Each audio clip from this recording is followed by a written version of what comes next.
Cette nuit-là, Arona comprit enfin que les voix mystérieuses venaient de ses animaux. Son cheval, sa poule et son mouton étaient en train de lui parler. Le jeune homme resta figé de stupeur.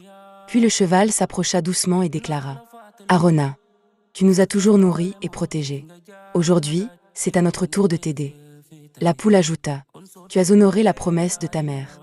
Alors n'aie plus peur. » Mais avant de partir, les animaux lui donnèrent un avertissement. Personne ne doit découvrir notre secret. Sinon nous en paierons le prix. Même s'il avait du mal à croire ce qu'il voyait, Arona décida de leur faire confiance.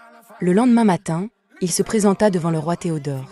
Le roi éclata de rire. « Tu connais déjà les règles de la dot. » Mais Arona répondit calmement : « Oui, et j'accepte. » La nouvelle se répandit dans tout le royaume. Les habitants sortirent de leur maison pour assister à l'épreuve. Rokhaya, en larmes, observait Arona au pied du gigantesque baobab.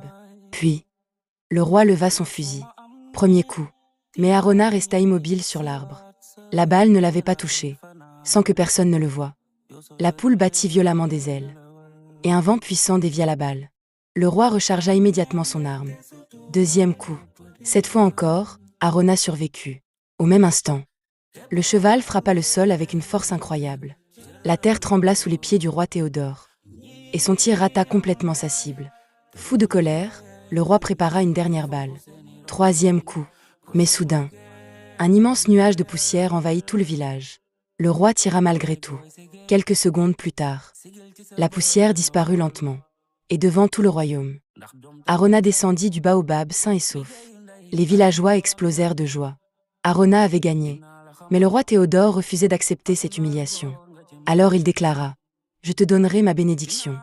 Seulement si tu révèles comment tu as survécu. » Le lendemain, tout le village se rassembla. Arona regarda les habitants puis demanda : « Savez-vous pourquoi nous sommes réunis aujourd'hui ?»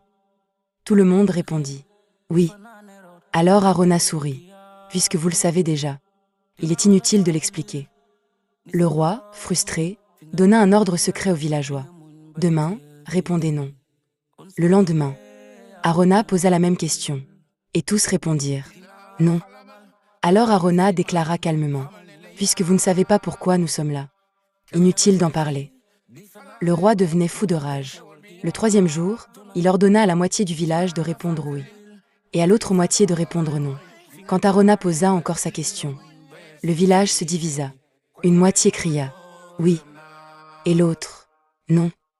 Alors Arona répondit avec un sourire : « Dans ce cas, que ceux qui savent expliquent à ceux qui ne savent pas. » Et il repartit une nouvelle fois.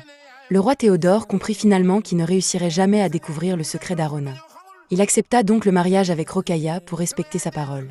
Mais au fond de lui, il était persuadé que les animaux d'Arona avaient sauvé sa vie. Ce qu'Arona ignorait encore, c'est que son cheval et son mouton n'étaient pas de simples animaux.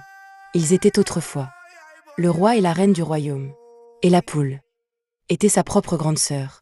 Tous avaient été victimes d'une terrible malédiction liée au roi Théodore. Et ce qui allait se passer ensuite allait bouleverser tout le royaume.